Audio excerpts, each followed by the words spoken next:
Hello everyone and welcome to Nirnay IAS. My name is Vivek Sharma and today we're going to discuss about the most important issues of the day. आज का पहला editorial हम discuss करेंगे गैटिफिकेशन के बारे में। देखिए, एक ऑर्गेनाइजेशन है आपकी WTO, जिसको आप कहीं ना कहीं GS पेपर 2 से रिलेट कर सकते हैं। मल्टीलेटरल इंस्टीट्यूशंस की फॉर्मेट में आप इसे डिस्कस करेंगे एंड इसमें कुछ मेजर चैलेंजेस हैं, तो उन मेजर चैलेंजेस को आज हम डिस्कस करेंगे। पहली चीज तो हम इसे डिस्कस करेंगे। सेकंड जो आर्टिकल है, जो क्रिटिकल मिनरल्स हैं, इसके केस में हमारी चाइना के ऊपर बहुत ज्यादा डिपेंडेंसी है, तो उस पूरे फैक्टर को हम यहां पर डिस्कस करेंगे कि क्या वे फॉरवर्ड हो सकता है। थर्ड, हम बात करेंगे नेशनल ह्यूमन राइट कमीशन की, जिसके चेयरपर्सन को अभी अपॉइंट किया गया है। तो we will be discussing about this article. अब आपको इस पूरे टॉपिक की अगर पीडीएफ को डाउनलोड करना है तो आपको करना क्या है, इस क्यूआर कोड को स्कैन करना है, ज्वाइन करना है मेरे टेलीग्राम चैनल को, और यहां पर आपको रेगुलर बेसिस पे ये पीडीएफ मिला करेंगी। आइए अब शुरुआत करते हैं आज के डिस्कशन की, जहां पर हम सबसे पहले गैट से रिलेटेड इस इशू को समझते हैं कि क्या है ये गैटिफिकेशन। देखिए, उरुग्वे राउंड ऑफ डिस्कशंस के साथ, नेगोशिएशंस के साथ 1986 से 1994 के बीच में हमने फाउंडेशन रखी WTO की। अगर आप WTO की बात करें तो वर्ल्ड ट्रेड ऑर्गेनाइजेशन के नाम से जानी जाती है ये, और इससे पहले general agreement on trade and tariff, ये एक ऑर्गेनाइजेशन थी जो इंटरनेशनल ट्रेड को हैंडल कर रही थी। अब इसके साथ प्रॉब्लम क्या थी, ज्यादातर इसके अंदर आप डिप्लोमेटिक रिलेशंस के थ्रू ट्रेड को प्रमोट करते थे, बट बाद में WTO आने के बाद हमने यहां पर रूल बेस्ड मैकेनिज्म्स को एस्टैब्लिश किया सो दैट ट्रेड्स के बीच में क्लैरिटी ला सके। तो यहां पर अभी रिसेंटली इसी में एपलेट बॉडी की अपॉइंटमेंट को लेके यूएस के कुछ कंसर्न्स हैं, जिसकी वजह से 2019 के बाद से लगातार यूएस इस अपॉइंटमेंट को ब्लॉक कर रहा है। एंड अभी ये कहा जा रहा है कि भाई ये पिछले 5 साल से ऑर्गेनाइजेशन डिफंक्ट हो चुकी है, कोई फंक्शन परफॉर्म नहीं कर रही है। अब अगर WTO की बात की जाए तो 166 कंट्री अभी हाल फिलहाल में इसके मेंबर्स हैं, जो कि वर्ल्ड के 98% ट्रेड को मैनेज करते हैं, मतलब रिप्रेजेंट करते हैं। अब इसमें इसको मैंडेट ये दिया गया था कि आप इंश्योर कीजिए कि स्मूथली प्रिडिक्टेबल मैनर में फ्रीली ट्रेड को हम प्रमोट कर सकें। अब इसमें दूसरा ऑब्जेक्टिव ये था कि भाई जैसे डेवलप्ड कंट्रीज हैं वो किसी को बुली ना करें, मींस इन द सेंस कि एक लेवल प्लेइंग फील्ड हम प्रोवाइड कर सके सभी कंट्रीज के लिए, ताकि ग्लोबल इकोनॉमिक स्टेबिलिटी को हम प्रमोट कर सके। उसके ऊपर भी हमारा यहां पे फोकस था। अब इसमें स्ट्रक्चर में क्या आता है, एक मिनिस्ट्रियल कॉन्फ्रेंस होती है जो हर 2 साल में होती है, जो मेजर इश्यूज को आपके डिस्कस करती है। जैसे ब्लू बॉक्स, एम्बर बॉक्स, आपने सब्सिडीज के बारे में सुना होगा, तो उस तरह के मैटर को ये डिस्कस करते हैं। देन जनरल काउंसिल आपके हैंडल करते हैं डे टू डे वर्क। अब इसके अंदर आपकी 2 चीजें हैं, एक डिस्प्यूट सेटलमेंट बॉडी है एंड एक ट्रेड पॉलिसी रिव्यू बॉडी है। ये मतलब कोई डिस्प्यूट चल रहा है उसके ऊपर पूरी निटिग्रिटी डिटेल्स वगैरह उसकी चेक करना, वो काम इनका है। ट्रेड पॉलिसी अगर कोई कंट्री डिजाइन कर रही है उसकी हेल्प करना, या उसमें कुछ प्रॉब्लम्स है तो उनको एड्रेस करना, ऐसे काम इनके यहाँ पे हैं। अब इसके साथ साथ एक काउंसिल बनाई गई थी जो good service and intellectual property right से डील करती है।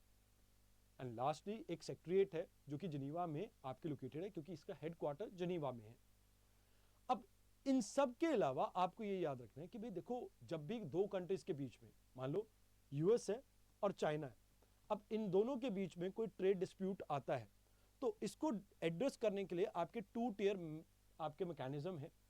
अब इसमें जो इसकी जुरिस्डिक्शन है वो बाइंडिंग है, मतलब अगर इसने जो डिसीजन दिया है आफ्टर 2 टियर, जो भी फैसला रहा, जो भी वहां पर केस चला, उसके बाद जो भी फैसला रहा वो बाइंडिंग होगा, आप उसको इंप्लीमेंट करेंगे। एंड ये एक टाइमलाइन प्रोवाइड करते, 90 डेज के अराउंड, उसके अंदर इनके डिसीजन को इंप्लीमेंट करना होगा, अदरवाइज आपके अगेंस्ट रिटेलिएशन हो सकती है।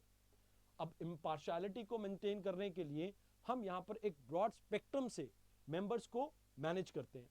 तो यहां पर आपको याद रखना है कि वैसे तो इसका जो पर्पस है पूरे मैकेनिज्म का वो ये है कि WTO के लॉज को हम इन्फोर्स कर सकें एंड स्टेबल और प्रिडिक्टेबल ट्रेडिंग इन्वायरमेंट को हम प्रमोट कर सकें, सो दैट ग्लोबलाइजेशन को हम और ज्यादा बूस्ट कर सकें और फ्यूचर में वर्ल्ड वॉर जैसी प्रॉब्लम्स को रिड्यूस कर सकें। अब इसमें डिस्प्यूट सेटलमेंट बॉडी जो है, इसमें सभी आपके WTO के मेंबर्स होते हैं। अब जैसे मैंने आपको कहा कि ये पैनल्स को बनाती हैं, ये पैनल्स आपके डिसाइड करते हैं किसी भी पर्टिकुलर डिस्प्यूट को लेके कि क्या फैसला देना है, एंड उसके बाद आपकी जो भी इसके लाइक मान लीजिए एपलेट बॉडीज के जो भी डिसीजन आएंगे, रिपोर्ट्स आएंगी, उनको अडॉप्ट करना भी इस पूरी डिस्प्यूट सेटलमेंट बॉडी का ही काम है। और जो रूलिंग आई है, जैसे मान लो डिस्प्यूट पैनल ने दी है, उसको इंप्लीमेंटेशन करवाना भी इनका काम है। अब पैनल्स आपके इंडिपेंडेंट एक्सपर्ट्स होते हैं जो एग्जामिन करते हैं किसी भी डिस्प्यूट को, इशू को। अब इससे किसी को प्रॉब्लम हो तो उसको एपलेट बॉडी के पास आप भेज सकते हैं। अब यहां पर वो रिव्यू करते हैं पैनल की रिपोर्ट को, एंड ये आप मान के चलें कि 4 साल के लिए मेंबर्स अपॉइंट होते हैं। टोटल 7 मेंबर्स होते हैं। किसी भी डिस्प्यूट को सुनने के लिए 3 आपके मेंबर्स बैठते हैं। तो अभी ये वाली जो एपलेट बॉडी है, ये डिफंक्ट पड़ी है, जिसकी वजह से आप ये मान के चलो कि पूरी तरह से ये जो WTO है वो डिफंक्ट हो चुकी है, काम नहीं कर पा रही है। अब इसमें आपको याद रखना है कि भाई पहली बात, डिस्प्यूट सेटलमेंट कैसे होता है। एक कंप्लेंट करेगी कंट्री, फिर दूसरी कंट्री उसके साथ कंसल्ट, मतलब यहाँ पर उसके साथ कंसल्ट किया जाएगा, एंड 60 डेज के अंदर अंदर हम कोशिश करते हैं कि भाई ये कोई सोल्यूशन निकाल सके। कि यूएस और चाइना के बीच में डिस्प्यूट चल रहा था, तो उसका कोई सोल्यूशन निकाल सके। अब जब वो सोल्यूशन नहीं निकल पाता तो यहाँ पर पैनल बनता है। अब पैनल स्टेज में 3 मेंबर्स आते हैं जो एग्जामिन करते हैं पूरे इशू को, एंड इनके पास 6 मंथ तक का टाइम होता है, एंड फिर ये अपनी रिपोर्ट सबमिट कर देते हैं कि उनकी जो फाइनल वर्डिक्ट है। अब अगर ये उनसे मतलब मान लीजिए इत्तेफाक नहीं रखते हैं, तो उस केस में आप अपील कर सकते हैं एपलेट बॉडी के पास, एंड एपलेट बॉडी के पास आइदर ऑफ पार्टी जो भी नाराज है इस डिसीजन से वो आ सकती है। एंड इसमें अगेन 3 मेंबर्स रहेंगे आपके। 3 मेंबर्स यहां पर ये कोशिश करेंगे कि इस पूरे केस को 90 दिन के अंदर रिव्यू करें, 90 डेज के अंदर, एंड फिर फाइनल रिपोर्ट ये इशू करेंगे। अब इन केस अगर ये रिपोर्ट लूजिंग पार्टी इंप्लीमेंट नहीं करती, कंप्लाई नहीं करती है, तो उस केस में जो ये डिस्प्यूट सेटलमेंट बॉडी है वो यहां पर रिटेलिएशन ऑथराइज कर सकती है। तो these are the things that you have to know about the entire problem. अब यहां पर ये कहा जाता है कि देखो, ये जो अभी हाल फिलहाल में जो गैट वाला हाल हो रहा है कि भाई पहले डिप्लोमेटिक रिलेशंस के आधार पे एक दूसरे के साथ ट्रेड होती थी, तो कोई मतलब आप ये कह सकते हो कि रूल बेस्ड अप्रोच नहीं थी। तो उसी चीज को वापस से हम आज की डेट में देख पा रहे हैं। तो कहा जा रहा है कि देखो, वो रूल बेस्ड जो अप्रोच थी वो पूरी तरह से इरोड होती जा रही है। WTO पूरी तरह से डिफंक्ट पड़ा है, तो इस वजह से गैट वाला इरा ही आपका वापस आ रहा है। तो यहाँ पर आप ये मान के चलो कि भाई कुछ कंट्रीज ऐसी भी थी जिन्होंने लाइक इसको माना था, लाइक WTO के अंदर मेंबर्स बने थे। अब ये जो कंट्रीज हैं ये कहीं ना कहीं इसके रूल बेस्ड अप्रोच को लेके इसको ज्वाइन कर रहे थे। आज की डेट में अगर आप बात करें तो यहाँ पर उन्हें कहीं ना कहीं लग रहा है कि वो इस पूरे एरा में अब घाटे में है, बिकॉज जो डेवलप्ड कंट्रीज हैं वो अपनी मोनोपोलीज एस्टैब्लिश कर रहे हैं। जैसे carbon border adjustment mechanism unilaterally Europe ने इसे इंप्लीमेंट कर दिया, कोई रोक टोक नहीं। यूनिलेटरली अगर आप देखें तो डोनाल्ड ट्रंप ने सीधा सीधा टैरिफ इंक्रीज करने की धमकी दी जब हमने ऑल्टरनेट डॉलर्स का ढूंढने की बात की। तो ये सभी चीजें क्यों हो रही हैं? बिकॉज WTO आपकी डिफंक्ट पड़ी है। Had it been the case WTO proper functioning में होता तो डोनाल्ड ट्रंप ऐसा नहीं कर सकते थे। तो बराक ओबामा से स्टार्ट हुई थी ये, फिर बराक ओबामा के बाद लाइक इस चीज को कंटिन्यू किया था डोनाल्ड ट्रंप ने, फिर बाइडन ने, और अब फिर से ट्रंप आ रहे हैं। तो अभी भी कोई मेजर चेंज होता हुआ अगले 4 साल में नजर नहीं आ रहा है। तो कहते हैं अब क्या सोल्यूशन है? कहते हैं रिफॉर्म करो यहाँ पर WTO के अंदर, एपलेट बॉडी को रिस्टोर करो, एंड आप कोशिश करो कि भाई जो करंट इश्यूज हैं जैसे ई-कॉमर्स, क्लाइमेट चेंज, आप इनको भी इसकी एम्बिट में लेके आओ। जियोपॉलिटिकल टेंशंस इंक्रीज हो रही हैं, एंड खासकर अभी यूएस और चाइना के बीच में तो बिल्कुल। तो यहाँ पर कुछ कंसेंसस बिल्ड करने की हमारे को जरूरत है। लास्ट में डेवलपिंग कंट्रीज को कहीं ना कहीं एम्पावर करने की जरूरत है, क्योंकि आज की डेट में इस पूरे डिस्प्यूट में सबसे ज्यादा जो इम्पैक्ट पड़ेगा इन्हीं डेवलपिंग कंट्रीज के ऊपर पड़ेगा। तो जिस वजह से यहाँ पर हमें एक लॉन्ग टर्म सोल्यूशन के ऊपर फोकस करना होगा। आइए अब बात करते हैं क्रिटिकल मिनरल्स वाले इस आर्टिकल की। अब क्रिटिकल मिनरल वाला जो ये आर्टिकल है, इसमें आपको मैं ये कहना चाहूँगा कि ये वो असेंशियल मिनरल्स होते हैं जो हाई इन टेक्नोलॉजीज में यूज होते हैं, चाहे स्पेस, डिफेंस, या आप सुपर कंप्यूटर्स की बात करें, ICT, satellite building, space sectors, उन सब में ये आपकी चीज़ें यूज होती है। एंड इवन जो आप क्लीन टेक्नोलॉजी की बात करें, उसमें भी इसका यूटिलाइजेशन होता है। तो इंडिया ने अभी 30 ऐसे क्रिटिकल मिनरल्स को आइडेंटिफाई किया है जो इंडिया के लिए असेंशियल है, एंड इसमें से 6 के लिए हम आज भी चाइना के ऊपर डिपेंडेंट हैं। तो यहाँ पर आप ये मान के चलो, चाइना ने ऑल्दो 173 टाइप ऑफ मिनरल्स को आइडेंटिफाई किया है अभी तक, एंड इसमें से अगर आप देखें 13 एनर्जी सेक्टर के, 59 मेटालिक मिनरल्स की कैटेगरी में आते हैं, एंड 95 नॉन मेटालिक मिनरल्स की कैटेगरी में आते हैं।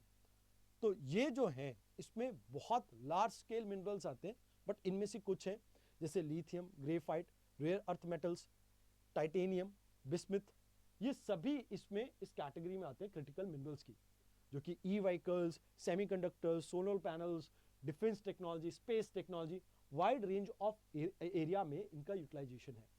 अब यहाँ पर अगर आप देखें तो वर्ल्ड की 87% कैपेबिलिटी रेयर अर्थ मेटल की प्रोसेसिंग की सिर्फ चाइना के पास है, लिथियम की 58% एंड सिलिकॉन प्रोसेसिंग की 68%। अगर आप ग्लोबल मार्केट की बात करें तो एक बहुत बड़ा शेयर इसमें चाइना हैंडल करता है, जैसे गैलीलियम का 98%, 94% जर्मेनियम का, टंगस्टन का 76%, and China time and again इसको यूटिलाइज करता है दूसरी कंट्री को परेशान करने के लिए। जैसे यूएस के केस में अभी गैलीलियम, जर्मेनियम और एंटीमोनी के केस में इसने टैरिफ इंक्रीज कर दिए हैं क्योंकि हाई एंड टेक्नोलॉजी यूएस इनको नहीं दे रहा था। एट द सेम टाइम 2010 में भी रेयर अर्थ मेटल्स को यहाँ पर जापान को देने से इन्होंने मना कर दिया था। तो ये कहीं ना कहीं डिपेंडेंसी हमारे लिए घातक साबित हो सकती है। तो इंडिया कहता है कि भाई देखो, कुछ मिनरल्स हैं जिसके ऊपर हम टोटली रिलायंट कर रहे हैं चाइना के ऊपर। Bismuth 85%, then lithium 82%, silicon 76%। अब बिस्मथ आपका फार्मास्यूटिकल में और केमिकल इंडस्ट्री में यूज होता है। उसके साथ साथ लिथियम की बात की जाए तो ई व्हीकल्स में यूज होता है। अगर सिलिकॉन की बात की जाए तो ग्रीन एनर्जी के लिए जो आप सोच रहे हैं, फोटोवोल्टिक सेल्स, उनको बनाने में यूज होता है। देन टाइटेनियम आपका एरोस्पेस और डिफेंस सेक्टर में यूज होता है। टोरिलियम आपका सोलर पैनल्स में यूज होता है और थर्मोइलेक्ट्रिक डिवाइसेस में। ग्रेफाइट आपका ई व्हीकल्स में यूज होता है। तो इनके लिए कहीं ना कहीं हम बहुत ज्यादा डिपेंडेंट है चाइना के ऊपर। अब हमें इंपोर्ट करने की जरूरत क्यों पड़ी? क्योंकि हमारे कुछ स्ट्रक्चरल चैलेंजेस हैं।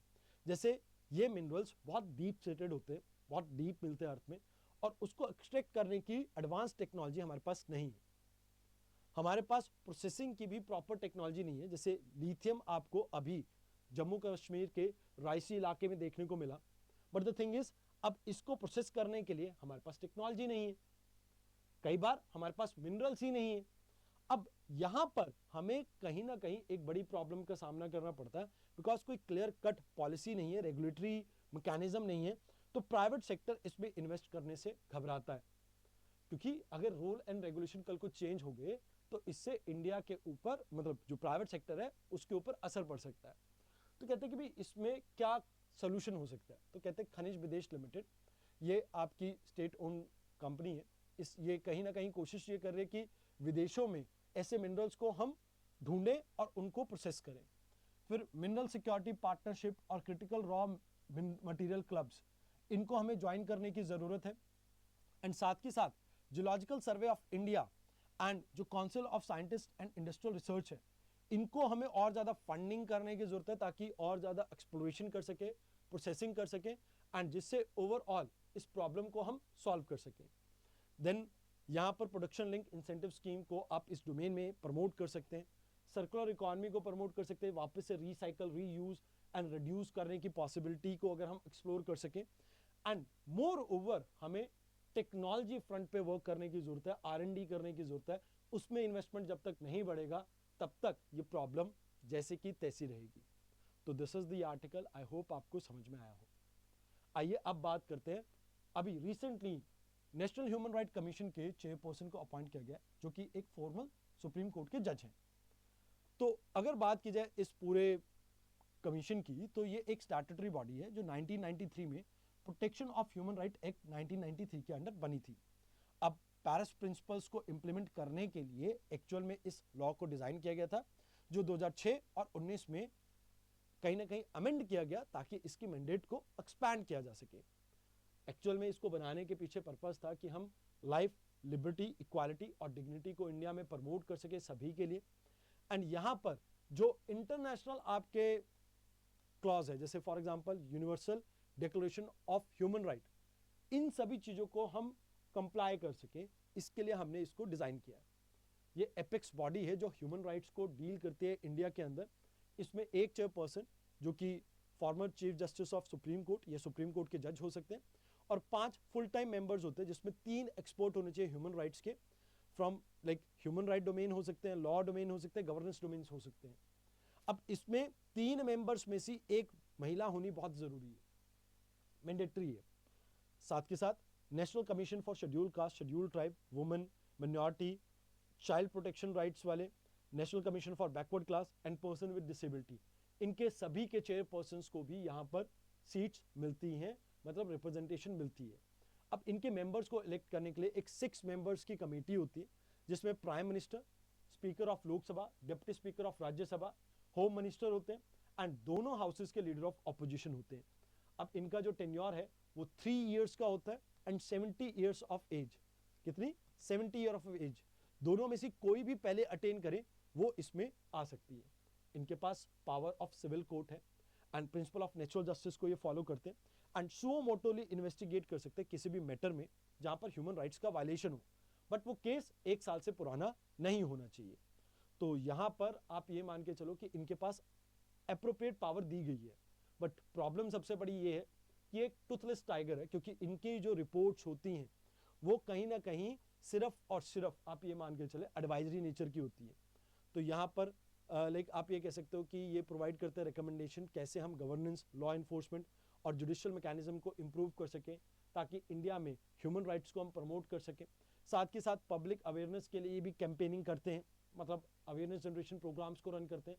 एंड उसके अलावा ये कोलैबोरेट करते हैं नेशनल कमीशंस के साथ, जैसे वुमेन्स, SC, ST और person with disability and every other, ताकि जो वनरेबल ग्रुप्स है जो इससे इम्पैक्ट होते हैं ह्यूमन राइट्स के, जिनके वायलेशन फ्रिक्वेंटली देखने को मिलते हैं, उनको एक प्रॉपर मैकेनिज्म हम प्रोवाइड कर सकें ताकि उनके जो ग्रीवेंसेस हैं वो रिड्रेस कर सकें। अब देखिए, अगर आपको 2025 का अटेम्प्ट देना है तो उसके लिए आपके लिए एक इंपॉर्टेंट इंफॉर्मेशन है। हमने एक क्रैश कोर्स लॉन्च किया है।